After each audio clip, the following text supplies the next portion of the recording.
Assalamualaikum warahmatullahi wabarakatuh.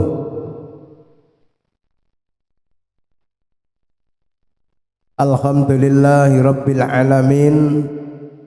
Walladzi hadana lihada wa ma kunna linahtadiya laula an hadanallah. Asyhadu an la ilaha illallah wahdahu la syarikalah. Al-Malikul Haqqul Mubin wa asyhadu anna Muhammadan abduhu wa rasuluh shadiqul wa'dil amin. Allahumma salli wa sallim ala nabiyyina wa habibina sayyidina Muhammadin wa ala alihi wa sahbihi ajma'in.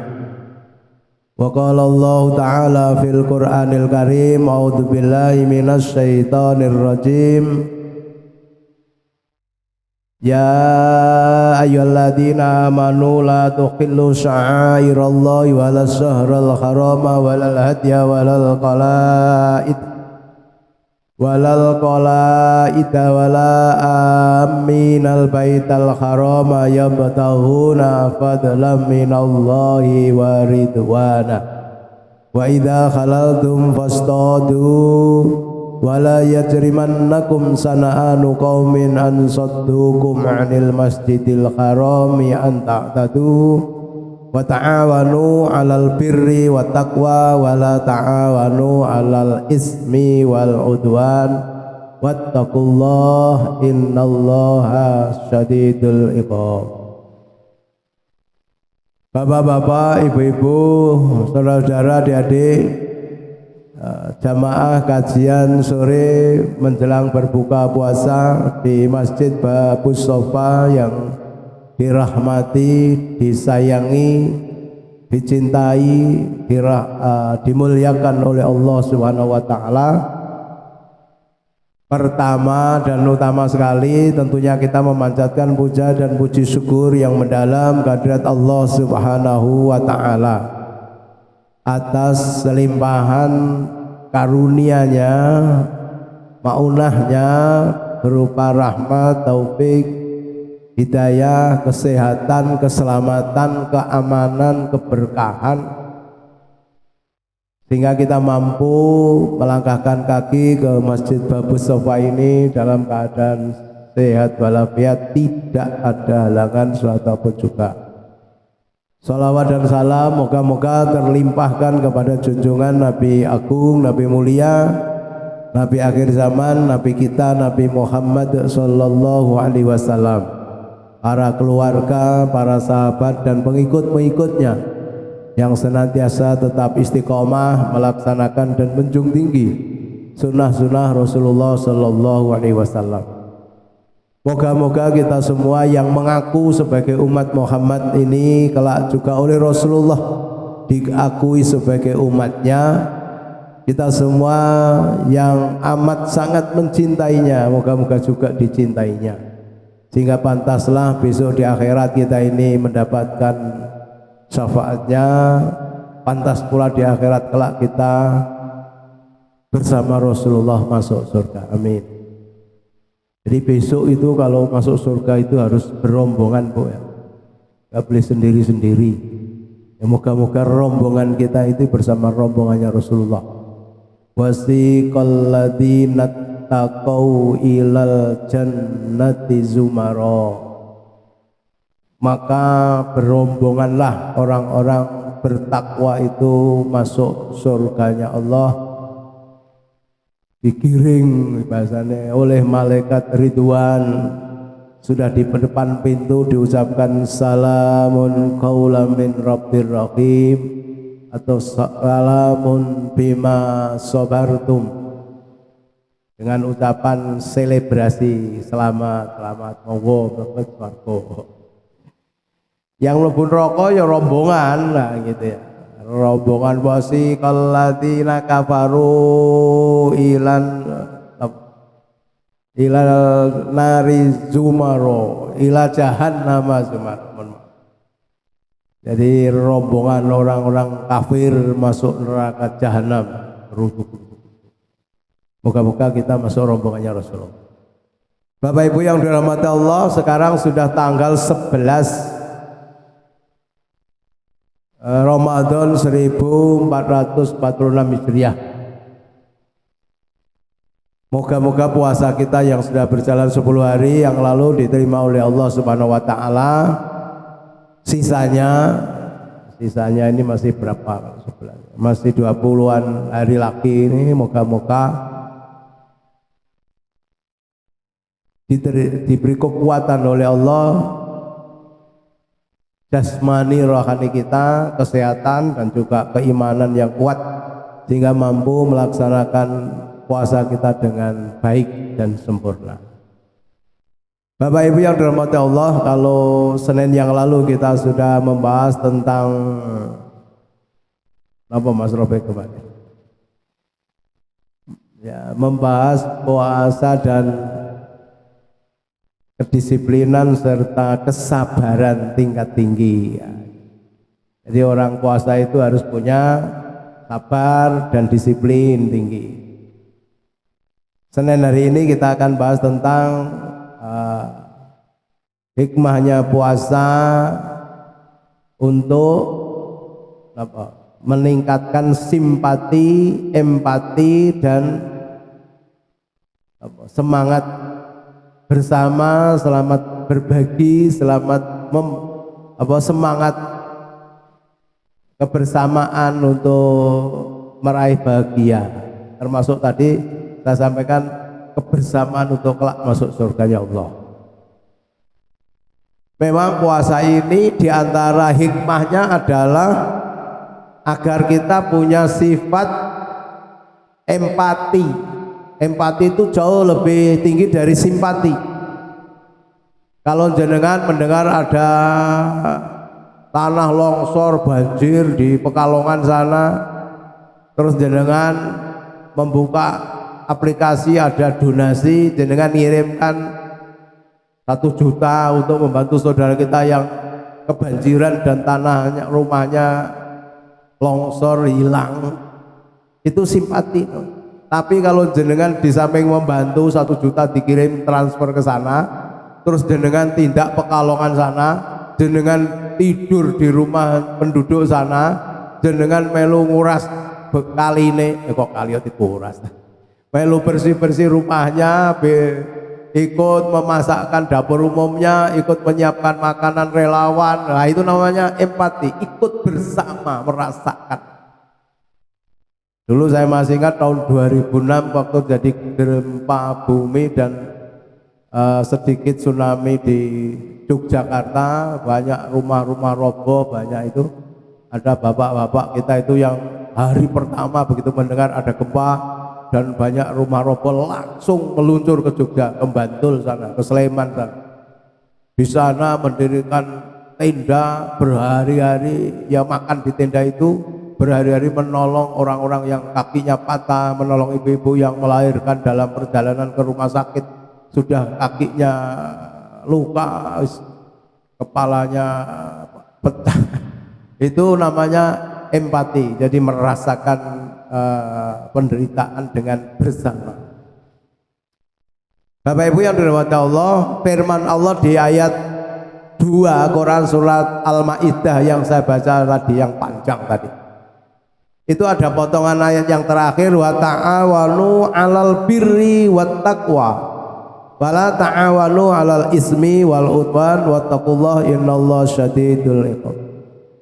Tolong menolonglah kamu dalam kebaikan dan ketakwaan, birri wat taqwa.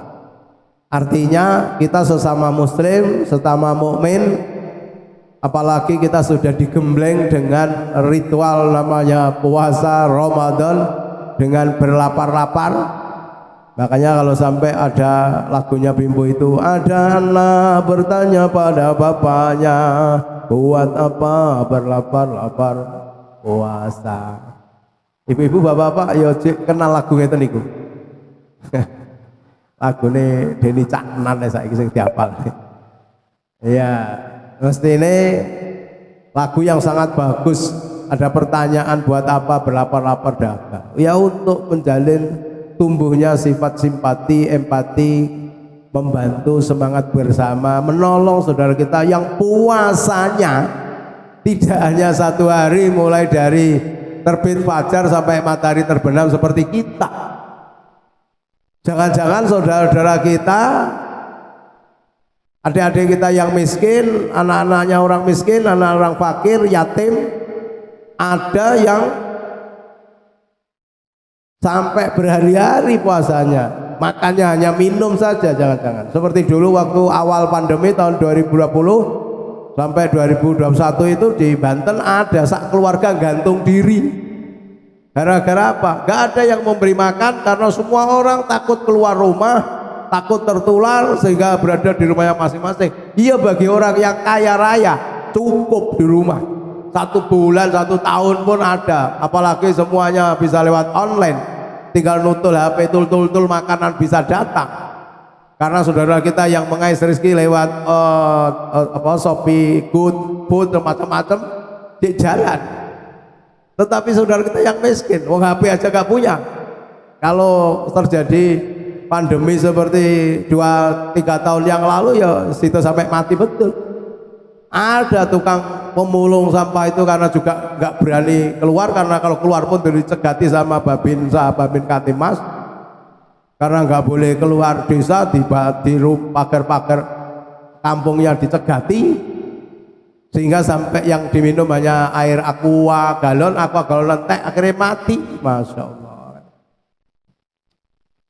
Ada cerita yang sangat menarik, mungkin Bapak Ibu ada yang pernah membaca cerita itu di YouTube. Ada cerita seorang takmir masjid di sore hari begini, jam 5 seperempat, tengah 6 gini, tidur yang dilarang oleh Rasulullah, diantaranya tidur setelah subuh walaupun puasa, dan tidur menjelang maghrib atau menjelang sholat duhur juga nggak boleh. Kalau siang mau tidur itu ya setelah duhur, tapi asar juga harus bangun, sudah sholat jamaah. Ustaz Taufik kalau guru jam berapa tidurnya? Habis asar? Oh nggak pernah tidur, nanti malam habis tarawih. Ada takmir masjid itu tidur menjelang sholat maghrib, jam 5 seperempat gini tidur, mimpinya apa? Mimpi kotak amal masjid dicuri oleh anak kecil, dan dalam mimpinya takmir ini mengejar anak kecil itu yang berlari kejar terus dengan membawa kotak amal masjid, sampai akhirnya anak kecil itu masuk ke sebuah gubuk reot di pinggir sungai miskin. Di atas gubuk itu ada jin yang lalu nyegat, hei Tamir, mau kemana kau? Itu mau saya pukul itu anak kecil mencuri uang kotak amal masjid. Saya biar ceritane, ini tak ceramai, ada wae diceramai sama jin. Takmir masjid diceramai sama jin. Biasanya takmir ceramai pada umatnya. Di antara ceramahnya adalah, buat apa kau bangun masjid mewah? Kayak ceramai Ustadz Putih Joko Karyan, Pak Yasir ASP, pendiri BKP RMI dulu BKP MI masih, Pak Yasir ASP itu nek dawai gimana? Buat apa bangun menara tinggi menjulang, biaya berpuluh-puluh juta, beratus bahkan, sementara tetangganya menara orang miskin gak bisa makan. Buat apa bangun masjid terlalu mewah bermiliar-miliar, sementara tetangga masjid ada orang yang gak makan gitu. Makanya kalau di Jogokaryan itu tonggo-tonggo masjid sampai radius berapa kilo itu diberi beras lewat ATM beras. Di masjid Jogokaryan itu ada ATM, orang-orang miskin diberi kartu, ada norpinya, sudah didata. Kalau orang miskinnya ini fakir nggak sendiri, itu kalau seminggu berapa kilo, kalau anaknya 5 berapa kilo, itu tinggal nutul keluar, bawa pulang gratis. Sekarang sudah banyak gitu di masjid di Al-Falah, Seragen juga raya sudah bagus. Kalau hari akad pagi, habis akad pagi ibu-ibu keluar bisa membawa kresek besar, pulang bawa sayuran kresek, mulai dari kangkung, mulai dari bayam, mulai dari lombok, dari kentang, dari sampai daging yang Sudah diatur sedemikian rupa. Nah, kembali ke cerita takmir masjid tadi. Begitu takmir itu membuka matanya, ternyata dia mimpi terperangah. Wah, Allah, aku mimpi. Dia langsung lari ke masjid. Ternyata kotak amal di masjid masih utuh. Hanya dalam mimpi dia diceramai sama jin. Akhirnya malam itu dia rapat dengan takmir. Gimana kalau uang kotak amal yang sekian juta itu sebagian kita belikan beras? Jangan-jangan di antara tetangga masjid kita ini ada yang miskin, ada yang nggak makan. Saya malu, saya diceramai sama jin.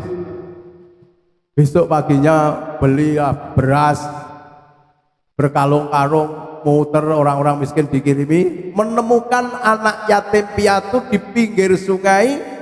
Dia masuk ke dalam, anaknya sedang menangis, nangisi kakaknya yang sudah mati baru beberapa jam yang lalu, lepas tapi wis mati karena kelaparan, terlambat. Takmirnya terlambat.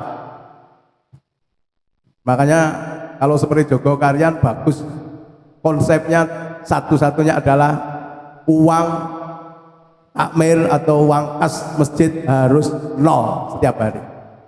Setiap hari ada orang infak langsung dapat pahala. Karena apa? Uangnya langsung digunakan untuk memberi makan yang jamaah, untuk mengumrohkan yang rajin sholat subuh sampai sekian bulan tidak pernah absen, untuk menghajikan yang berpuluh-puluh tahun mengabdi jadi merbot dan seterusnya.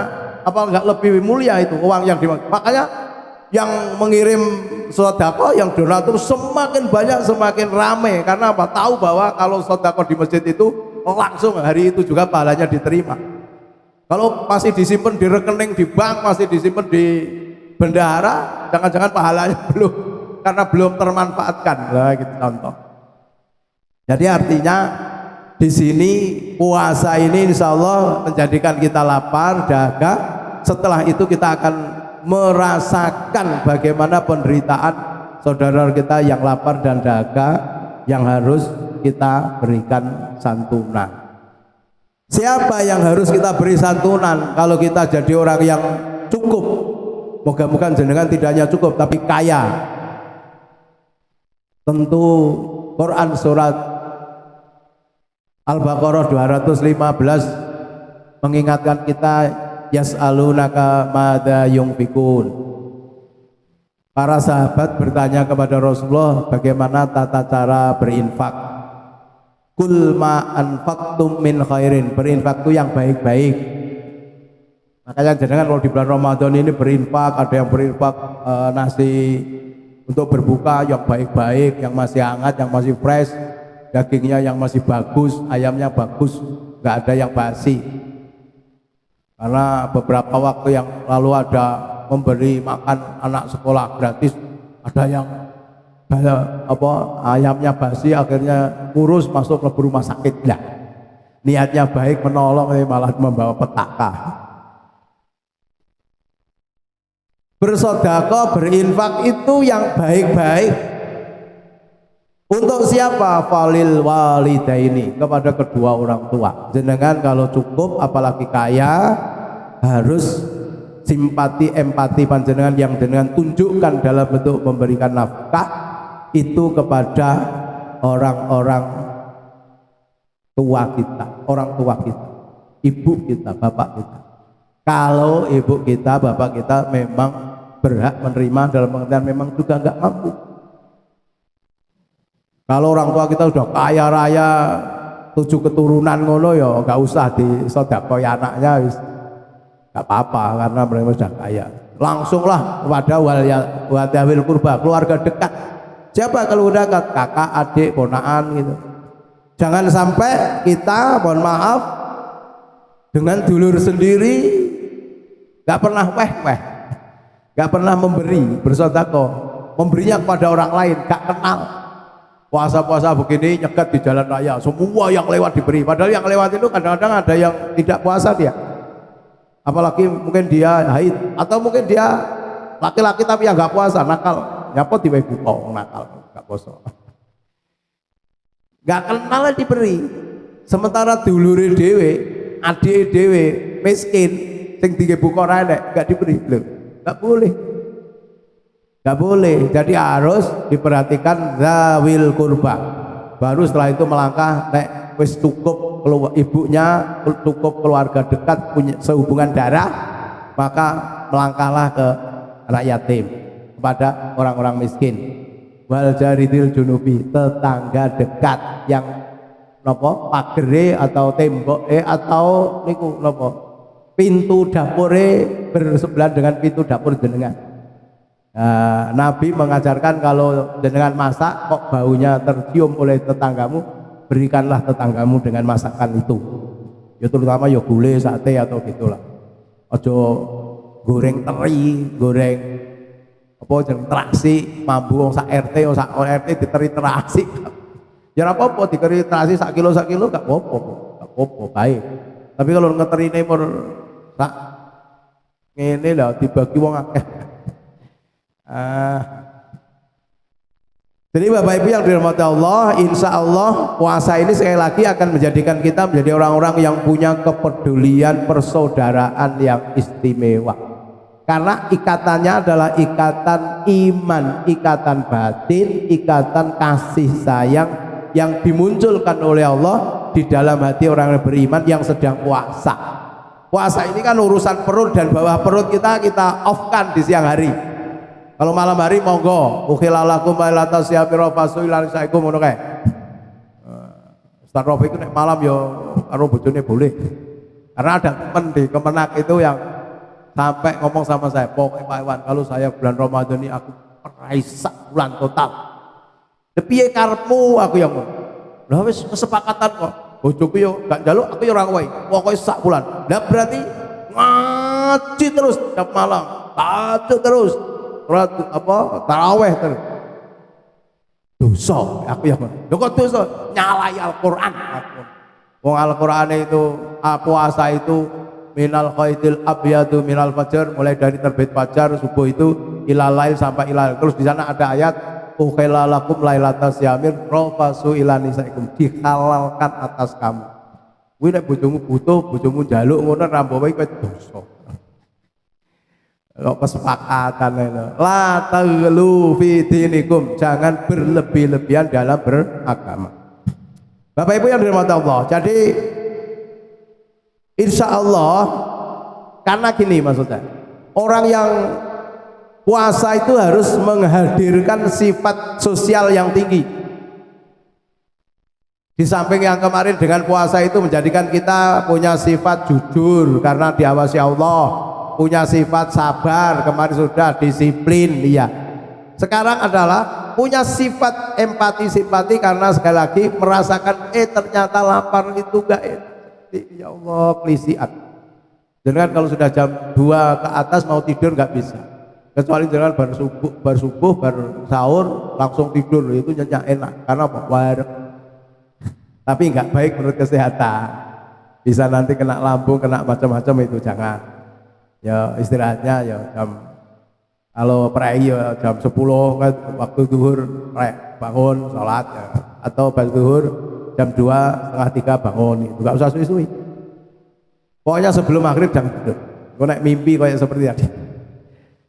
Nah, orang yang tidak memperhatikan saudara yang lain itu sampai keimanannya diragukan, sampai bisa masuk kategori kafir. Ya, kalau Rasulullah menyebut layu minu, tidak beriman salah seorang ahadukum di antara kamu. Nek gak beriman artinya nopo? Kan kafir. Layu minu ahadukum, tidak beriman salah seorang di antara kamu. Apa? Hatta yuhibbu li akhihi kama yuhibbu li nafsi. Sehingga kamu mencintai saudaramu yang punya hubungan darah tadi, kakak, adik, ponakan, alik, bule tadi, dan saudaramu seiman. Hatta yuhibbu li nafsi, seperti halnya kamu mencintai dirimu sendiri. Diri kita ini kalau kita mencintai diri kita, kalau diri kita lapar, kalau nggak puasa kan kita minum, makan. Kalau kita haus, kita minum, otomatis gak ada yang ngongkon.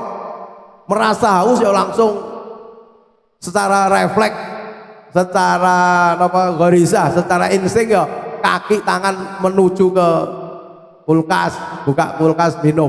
Itu karena perintah Bapak. Diri sendiri dicintai seperti itu. Sekarang pertanyaannya, Kalau saudara-saudara panjenengan ada yang lapar di luar bulan Ramadan, sudah kan jenengan kirimi makanan. Kalau saudara jenengan ada yang haus di luar bulan Ramadan, sudah kan jenengan kirimi air. Saudara-saudara jenengan yang sesama muslim di Gaza yang rumahnya hancur lebur, gak bentuk rumah, tek ngamek, orangnya banyak yang mati, yang masih hidup kesulitan air, kesulitan makan, terus jenengan tidak ngirimi makanan ke sana, tidak bersedekah, tidak berdonasi untuk saudara kita di Gaza, nanti jenengan kena pasal tidak beriman. Apa enggak abot itu songgone? Ike sampai Nabi juga mengatakan malam yahtamma bi amril muslimin falaisa minhum.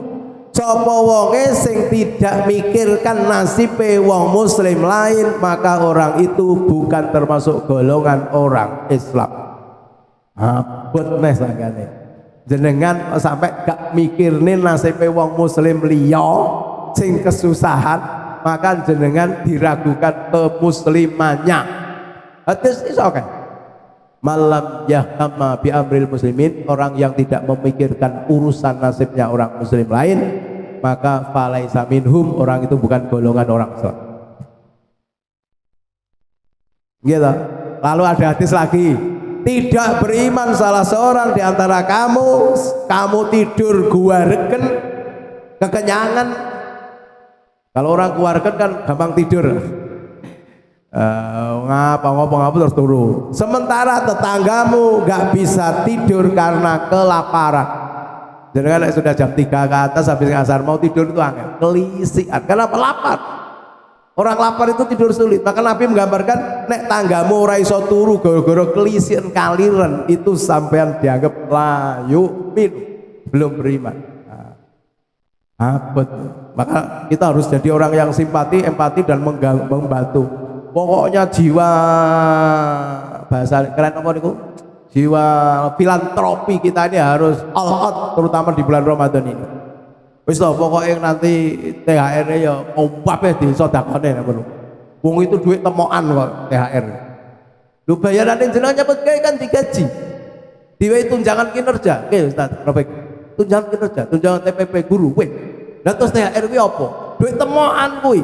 Karena temokan rikasnya 20%, minimal 20% dengan sedekahkan. Nemok orang nyebut gaya diwehi gaji THR atau gaji 13 ya.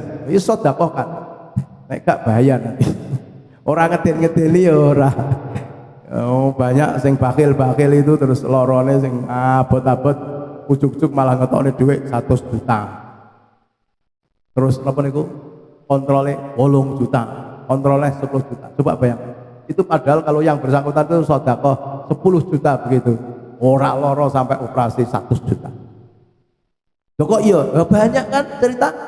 Jadi kan sudah pernah mendengar toh pekabaran di Jeddah, ada orang kaya Jeddah mendatangkan TKW tenaga kerja wanita dari Indonesia. TKW itu baik, pekerja keras. Tapi apa yang terjadi, setiap jam 12 siang waktu duhur gitu masuk ke WC, di WC kadang-kadang sampai 1 jam gak metu-metu. Majikannya curiga, iki pembantuku TKW ini kenapa sangger siang sesuai ngono sampai 3-4-5 hari. Aku ditanya, mbak pakai bahasa Arab nanti ya, sampean lima ada filham yang ngopo nih kamar mandi kok sowi, sambil menangis terseduh-seduh sambil memegangi payudaranya. Ya wis diajari bahasa Arab iso. Ceritanya pokoknya saya ini sebelum kesini baru melahirkan anak saya, baru berumur 2 minggu. Karena saya ini terbelit hutang dan butuh uang banyak, pas ada kesempatan PJTKI mengantarkan tenaga kerja ke sini, saya ikut, saya daftar, akhirnya berangkat. Sehingga kalau siang hari ini apa bu jenenge ngelasemi ya, muanteng-muanteng ngono kuwi harus diperes, kalau enggak kan loro bahaya kan. Termasuk kalau enggak dikeluarkan air susu itu yang mestinya dikeluarkan untuk bayi, kalau enggak bapak ora enak kan bahaya. Itu mohon maaf loh, itu banyak yang mohon maaf itu banyak yang secara medis kedokteran, saya pernah berdialog dengan bidan, dengan dokter kandungan itu bisa menyebabkan kanker payudara juga bisa. Nuwun sewu koncone Pak Rafiq itu wong kemenak tak hitung wis 6 sing meninggal gara-gara kanker payudara. Ayo apal toh koncone sampean ada. Saiki ya ada. Tapi gak ngerti toh jenengan. Gak ngerti dirahasiakan. Kok sampean guru Allahu Akbar. Kalau sedekah, as-shadaqatu tanfaul bala. Sedekah itu penolak bala. Ustadz Yusuf Mansur sudah berkali-kali matur, orang sedekah 10 juta, 5 juta itu akan dihilangkan balanya yang nanti akan menghabiskan uang ratusan juta. Sedekah 5 juta dulure sing wis bener-bener dalam kelaparan tingkat tinggi bisa diselamatkan hartanya, mobilnya, rumahnya dan semuanya dari malapetaka. Yakin atau yakin monggo. Ya, mohon maaf karena aku cerita kalau dianggap ujub, dianggap riak, betul gak cerita kalau cerita teman kita yang lain kita aja gitu ya. Jadi insya Allah kalau kita ini biasa suka menolong saudara kita, berempati, insya Allah diselamatkan. Ada cerita seorang mudik menjelang hari raya gitu, hujan deras. Mobil ini lalu berhenti di sebuah warung, di sebuah depot berbuka. Setelah itu susuknya itu yang hanya 5.000, cuma 5.000 dimasukkan ke kotak amal. Bunyinya untuk anak yatim piatu fakir miskin. Sambil berdoa, ya Allah, hujan deras halilintar menyambar-nyambar, moga-moga jenengan paringi keselamatan dalam perjalananku ya Allah. 5.000. Dia langsung keluar melewati jalan hujan, bau pedes. Dan di situ ada belokan, ada jeglongan, maka tergulinglah mobil itu. Orang-orang di sebelah kampung itu, di dekatnya belokan jeglongan itu lalu datang mengira di mobil itu penumpangnya sudah mati. Ternyata masih utuh, gak ada yang luka. Sementara sebelum itu ada mobil jatuh di situ, penumpangnya mati 3. Podo kecelakaan boleh jadi. Inilah rahasia Allah dari hadis ini sahih pun jangan yakin mau monggo lah. As-shadaqatu tatfa'ul bala itu yakin monggo. Apalagi yang namanya sedekah subuh. Terutama yang paling penting lagi tentu untuk anak-anak yatim. Jangan mungkin pernah juga mendengar kisah seorang kaya raya miliarder yang dalam sakitnya yang sudah sangat parah, hitungannya mungkin tinggal sekian minggu begitu, dalam kesadaran setengah sadar setengah mimpinya, seakan-akan dia didatangi oleh malaikat yang menunjukkan batas waktu hidupmu. Ini loh waktumu tinggal 24 jam sedina sewengi. Si pasien itu bingung, ya Allah, tinggal 24 jam, 1 hari 1 malam. Setelah kurang 12 jam ditunjukkan lagi, ini waktumu tinggal setengah. Begitu kurang 1 jam 60 menit itu ditunjukkan malaikat, umurmu sekarang berubah, kamu masih diberi hidup lagi oleh Allah 30 tahun lagi. Oh kaget, apa yang terjadi? Waktu ditunjukkan waktumu tinggal 24 jam sedina sewengi, anake nangis dibisiki, bojone nangis, nangis, dulur-dulur nangis, gak tempat. Karena boleh jadi dulur-dulure bojone anake dongane wis ada yang punya udang dibayar-bayar. Jangan-jangan malah bintang mati ke warisannya oleh aku. Sing bojone ndang mati kok aku ndak rabine. Kurang tadi berapa? 6 jam. Terus bingung lagi, ditarikan orang yang mendoakan, tak bisa. Terakhir ternyata begitu kurang 1 jam itu, kenapa Allah merubah takdir kematiannya, masih ditambah umur itu Datanglah anak-anak yatim piatu yang terlihat di koyok layar gitu, ditunjukkan malaikat sedang berdoa mendoakan bapak itu, karena bapak itu dulu pernah mendatangi panti itu, membantu sekian puluh juta untuk panti asuhan, menghidupi anak panti asuhan. Akhirnya dia baru sadar, begitu setelah itu diberi sehat lagi Allah, dan setelah itu sangat memperhatikan anak-anak yatim piatu fakir miskin. Jadi artinya di situ jelas nyata, ini sejarah nyata. Ya, yang saya ceritakan tentang orang Jeddah tadi belum selesai. Di Jeddah tadi kan ibu tadi yang bertanya tadi sedang punya kanker ganas. Kata dokter seminggu lagi akan harus dioperasi. Kalau nggak dioperasi ini stadiumnya sudah 4, wis wassalam nek nggak dioperasi. Akhirnya bersedekah. Caranya apa? TKW dari Indonesia tadi dibayar, kalau bayarannya 8 juta 1 bulan gitu, langsung dipikne 2 tahun, 24 bulan kali 8 juta, sekian ratus juta ini bayaranmu 2 tahun. Kamu saya anggap sudah bekerja di sini 2 tahun, kamu harus pulang sekarang. Anaknya membelikan tiket, anaknya mengantar ke bandara, pulang, diberi nomor telepon, besok nek wis anakmu sudah berumur 2 tahun lebih, kamu sudah maka kamu bisa kembali ke sini, waktunya sudah habis. Jadi apa yang terjadi seminggu setelah itu mau dioperasi, di ronsen, dilihat itu apa namanya, dianalisa, satupun sel kankernya tidak ada, bersih dan sehat kembali. Persis seperti cerita seorang profesor dokter yang tiap hari mengamati, ada ibu tua, janda tua, tiap hari mengumpulkan kriwilan daging sama balung dari penjual daging. Kriwilan daging karo balung dijikui, diadai kresek, yang jatuh-jatuh diambil gitu. Diingeti sama profesor dokter yang sama, dia sedang mengidap kanker bahaya yang harus operasi di London, itu orang Mesir.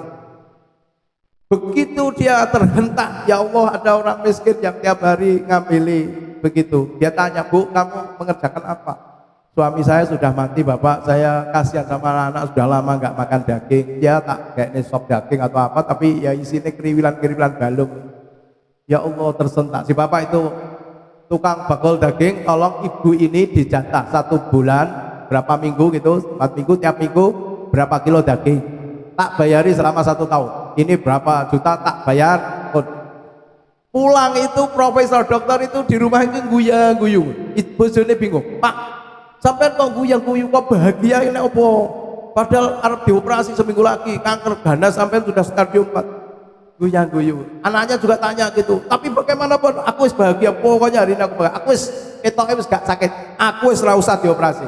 Bapak harus tetap dibawa ke London, harus dioperasi. Profesor dokter dikirimlah pesawat ke London, ke London diperiksa, persis seperti ibu tadi, habis tidak ada sel kankernya satupun, bersih. Bagi Allah mudah menghancurkan bumi ini, bagi Allah mudah membuat idza zulzilatil ardil zilzalaha, menghilangkan kanker, bagi Allah mudah, asal kita ini iman kita kuat dan kita beramal soleh nyata.